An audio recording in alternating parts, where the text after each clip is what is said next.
ತಿಂಗಳಿದ್ದಾಗ ಸಮಾಜ ಸೇವೆ ಹಿಡಿಯೋ ಎಷ್ಟೋ ಜನ ನಾನೀಗ ಎಲೆಕ್ಷನ್ ಆಗಿ ಬಹಳಷ್ಟು ಜನ ಹೇಳಿದ್ರು ಇಷ್ಟೆಲ್ಲ ದುಡ್ಡು ಖರ್ಚು ಮಾಡ್ತಿದ್ವಿ. ನಾನು ಹೇಳ್ತಾ ಇದ್ದೀನಲ್ಲ, ತಂದೆ ತಾಯಿ ಇಲ್ದಿರೋ ಹುಡುಗ, ಇದು ನನಗೆ ದೊಡ್ಡದು ಜೀವನದಲ್ಲಿ. ಸಾಕು ಲೈಫಲ್ಲಿ ನಾನು ಖಂಡಿತವಾಗೂ ನೆಕ್ಸ್ಟ್ ಎಲೆಕ್ಷನಲ್ಲೂ ನಾನು ವೋಟರ್ಸ್ ನೀವಲ್ಲ, ನಾನು ಕೈ ಮುಗಿದು ನಿಮ್ಮ ಮನೆ ಹತ್ರ ಬಂದು ವೋಟ್ ಕೊಡಿ ಅಂತ ಕೇಳ್ತಿಲ್ಲ. ನಿಮಗೆ ನಾನು ಒಳ್ಳೆಯವರು ಅಂದರೆ ಹಾಕಿ, ಇಲ್ಲಾಂದರೆ ನನಗಿಂತ ಬೆಟರ್ ಆಪ್ಷನ್ ಇದ್ದರೆ ಅವನ್ನೇ ತಗೊಂಡ್ಬನ್ನಿ. At the end of the day Chikkaballapur ಗೆಲ್ಲಬೇಕು. ಪ್ರದೀಪ್ ವಿಶ್ವ, ನಾನೆಲ್ರಿಗೂ ಇದು ಬ್ಯಾಂಗ್ಳೂರಲ್ಲಿ ಮಾಡೋಕ್ಕೂ ಮತ್ತೊಂದು ಉದ್ದೇಶ. ಇಲ್ಲಿ ನಾನೇನಾದರೂ ಅರ್ಜಿಗಳು ಕರೆದ್ರೆ ನನಗೊಂದು ಸಣ್ಣ ಆತಂಕ ಇತ್ತು. ನನ್ನಲ್ಲಿ ಅರ್ಜಿಗಳು ಕರೆದು ಅರ್ಜಿಗಳು ತುಂಬಿ ಅಂದರೆ ಅಕಸ್ಮಾತ್ ಕೆಲವರು ಇವ್ರು ಕೊಡಿ, ಇವ್ರು ಕೊಡಬೇಡಿ, ಇವ್ರು ನಮಗೆ ಕೆಲಸ ಮಾಡಿಲ್ಲ, ಇಂಥ ಅಭಿಪ್ರಾಯಗಳು ಬಂದು ನಿಜವಾದ ಬಡ ಮಕ್ಕಳು ಸಫರ್ ಆಗ್ತಾರೆ ಅಂತ ಡೈರೆಕ್ಟಾಗಿ ಆನ್ಲೈನಲ್ಲಿ ತಂದು ಯಾರನ್ನ ಮಧ್ಯವರ್ತಿಗಳಿಂದ ಡೈರೆಕ್ಟಾಗಿ ಇಲ್ಲಿ ಕರ್ಸ್ಕೊಂಡು ಕೊಡ್ತಾ ಇರೋದು. ಯಾಕಂದ್ರೆ ನಾಳೆ ಬೆಳಗ್ಗೆ ಸ್ಥಳೀಯವಾಗಿ ಮಾಡಕ್ ಹೋದಾಗ ನಿಮ್ಗೆ ಗೊತ್ತು ಆ ಪ್ರೆಷರ್ಸ್ ಹೆಂಗಿರುತ್ತೆ. ಅವ್ರು ಕೊಡಬೇಡಿ, ಇವ್ರು ಕೊಡಬೇಡಿ. ನನ್ಗೆ ಅದೆಲ್ಲ ಮುಖ್ಯ. ನಾವು ಬಡವ್ರ ಮಕ್ಕಳು ಬೆಳಿಬೇಕು. ನೋಡಿ, ಒಬ್ಬ ಬಡವ್ರ ಹುಡುಗ ಹೆಂಗೆ ಬೆಳೀತಾ ಇದ್ದಾನೆ ಇವತ್ತು. ಬಹಳಷ್ಟು ಜನ, ನಾನು ಒಂದು ತುಂಬಾ ಕಷ್ಟಪಟ್ಟು ನಾನು ಸ್ಟ್ರಗಲ್ ಮಾಡಿ ಒಂದೊಂದು ರೂಪಾಯಿ ಸೇವ್ ಮಾಡಿ ನಿಮ್ಮ ಭವಿಷ್ಯ ಚೆನ್ನಾಗಿರಲಿ. ನಿಮ್ಮ ಲೈಫಲ್ಲಿ ಖಂಡಿತವಾಗೂ ನಾನು 5 ವರ್ಷ ಸಪೋರ್ಟ್ ಮಾಡ್ತೀನಿ. ನೀವೆಲ್ಲೇ ಸ್ಟ್ರಗಲ್ ಆದರೂ ನನ್ನ ವೆಬ್ಸೈಟ್ಗೆ ಹೋಗಿ ನಿಮ್ಮ ಕಂಪ್ಲೇಂಟ್ ಹೇಳಿ, ನಿಮ್ಮ ಸಮಸ್ಯೆ ಹೇಳಿ.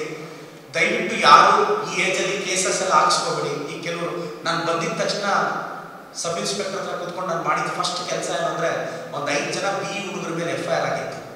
ಅವ್ರದ್ದೇನೋ ಜಮೀನು ಗಲಾಟೆ ಹೊಡೆದಾಡ್ಕೊಂಡು ಫಸ್ಟ್ ಅವ್ರು ಕೇಸ್ ತೆಗೆಸ್ಬಿಟ್ಟೆ. ಕೇಸ್ ತೆಗೆಸಿ B ರಿಪೋರ್ಟ್ ಹಾಕ್ಸ್ಮೇಲೆ ಆ ಹುಡುಗರು ಕರೆದೆ, ಬೇಡಪ್ಪ ಯಾವನೂ ಆಗಲ್ಲ ಕಣ್ಬಿಡೋ, ಯಾರೂ ಆಗಲ್ಲ. FIR ಆದರೆ ನಾಳೆ ಬೆಳಗ್ಗೆ ಅವ್ರಿಗೆ ಏನಾದರೂ ಇಂಜಿನಿಯರಿಂಗ್ ಜಾಬ್ ಸಿಕ್ಕಿದ್ರೆ ಯಾವುದಾದ್ರು ಗೌರ್ಮೆಂಟ್ ಇಲಾಖೆ ಬ್ಲ್ಯಾಕ್ ಮಾರ್ಕ್ ಆಗೋಗುತ್ತೆ.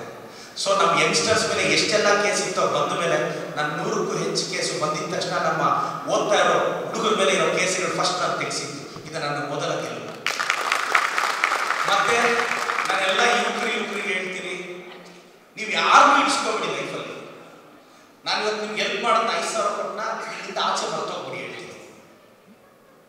ನಾಳೆ ಯಾವುದೋ ಒಂದು ಎಲೆಕ್ಷನ್ ಬಂದಾಗ ನಿಮ್ಗೆ ಯಾರು ಇಷ್ಟ ಆಗುತ್ತೋ ಮನಸ್ಫೂರ್ತಿಯಾಗಿ ವೋಟ್ ಹಾಕಿ. ಬಟ್ ಯಾರು ನಂಬ್ಕೊಂಡು ಲೈಫಲ್ಲಿ ಹೋಗ್ಬೇಡಿ, ಲೈಫ್ ಹಾಳು ಮಾಡ್ಕೊಬೇಡಿ ಬ್ರದರ್ಸ್. ನಿಮ್ಮ ಅಪ್ಪ ಅಮ್ಮಗಿಂತ ದೊಡ್ಡದು ಯಾವುದೂ ಇಲ್ಲ. ಅದಕ್ಕೆ ನಾನು ಯಾಕೆ ಹೇಳ್ತಿದ್ದೀನಿ ಅಂದರೆ, ನೀನು MLA ಆಗಿದ್ರೆ ಆ ಕಾಡಪ್ಪ, ಯಾವನ್ನೂ MLA ಮಾಡಕ್ಕೆ ನೀನು ಹೋಗ್ಬೇಡ ಬ್ರದರ್. ನನಗೋಸ್ಕರ ನೀನು ಬರಬೇಡ, ಯಾರಿಗೋಸ್ಕರನೂ ಹೋಗ್ಬೇಡ. ನಾಳೆ ನಿನ್ನ ಅಣ್ಣ ತಮ್ಮ ನಿಂತರೂ ನೀನು ಹೋಗ್ಬೇಡ ಅನ್ನೋದು ನಾನು ಹೇಳೋದು. ಯಾಕೆಂದ್ರೆ ಇಟ್ಸ್ ನಾಟ್ ಲೈಕ್ ದಟ್. ನೀವು ಅಂದ್ಕೊಂಡಾಗಿರಲ್ಲ ಜೀವನ. ನಿಮ್ಗೆಲ್ರಿಗೂ ಒಳ್ಳೇದಾಗಬೇಕು. ಒಂದು 2 ಎಕ್ಸಾಂಪಲ್ ಹೇಳಿ. ಸಕ್ಸಸ್ ಇಸ್ ದ ಬೆಸ್ಟ್ ರೆವೆಂಜ್ ಅಂತಾರೆ. ಜೀವನದಲ್ಲಿ ಎಷ್ಟೇ ಕಷ್ಟ ಬಂದರು, ಅವಮಾನ ಬಂದರು, ನಮ್ಮ ಯುವತಿಯರು, ನಾನೀಗ ನೀವೆಲ್ಲ BE ಮುಗ್ದಿರೋರು, ನಿಮ್ಮ ಪ್ಲೇಸ್ಮೆಂಟ್ ಆದರೆ ಸರಿ, ಆಗ್ಲಿಲ್ಲ ನಾನು ಗಮನಕ್ಕೆ ತಗೊಂಬನ್ನಿ. ನೀವು ಟ್ರೈ ಮಾಡಿ ಡಿಪೆಂಡಲ್ಲಿ. ಅಕಸ್ಮಾತ್ ಆಗಲಿಲ್ಲ ಅಂದರೆ ನಾನು ಗಮನಕ್ಕೆ ತಗೊಂಬನ್ನಿ. ನಾನು ದೊಡ್ಡ ದೊಡ್ಡ ಕಂಪ್ನಿಗಳವ್ರ ಜೊತೆ ಮಾತಾಡ್ತೀವಿ. ನಾವು ಈಗಲೂ ಚಿಕ್ಕಬಳ್ಳಾಪುರದಲ್ಲಿ ನನ್ನ ಲೊಕೇಶನ್ ಹೇಳಲ್ಲ, ಒಂದು 600ರಿಂದ 800 ಎಕರೆ ಅಕ್ವೈರ್ ಮಾಡಿ ದೊಡ್ಡ ದೊಡ್ಡ ಕಂಪ್ನಿಗಳ ಜೊತೆ ಮಾತಾಡ್ತಿದ್ವಿ. But it takes another 2 or 3 years. ಒಂದು ಆ್ಯಪಲ್ ಕಂಪ್ನಿಯವ್ರ ಜೊತೆ ಒಂದು ಔಟ್ಲೆಟ್ ಓಪನ್ ಮಾಡಿದ್ರೆ ಎಕನಾಮಿಕ್ ವ್ಯಾಲ್ಯೂ ರೈಸ್ ಆಗ್ಬೋದು ಅಂತ. ಸೊ ನಾವು ಹುಡುಕ್ತಾ ಇದ್ದೀವಿ. ಸೊ ಅದು ಫೈನಲ್ ಗೌರ್ಮೆಂಟ್ ಆರ್ಡರ್ ಆಗೋವರೆಗೂ ನಾನು ಲೊಕೇಶನ್ ಡಿಸ್ಕ್ಲೋಸ್ ಮಾಡಲ್ಲ, ಮತ್ತು ಸ್ಥಳೀಯವಾಗಿ ಇಶ್ಯೂಸ್ ಆಗುತ್ತೆ. ನೀವು ಒಳ್ಳೆ ಕಡೆ ಕೆಲಸ ಹುಡುಕಿ. ಇಲ್ಲಿ MBBS ಮಾಡ್ತಿರೋರ್ಗೆ ಹೇಳ್ತಿದ್ದೀನಿ, MA MCom ಮಾಡ್ತಿರೋರ್ಗೆ ಹೇಳ್ತಿದ್ದೀನಿ, ನಿಮ್ಗೆ ಏನಾದರೂ ಕೆಲಸ ಬೇಕಿದ್ರೆ ನಾನು ಗಮನಕ್ಕೆ ತಗೊಂಬನ್ನಿ, ನಾನು ಒಳ್ಳೆ ಕಡೆ ಕೊಡಿಸ್ತೀನಿ.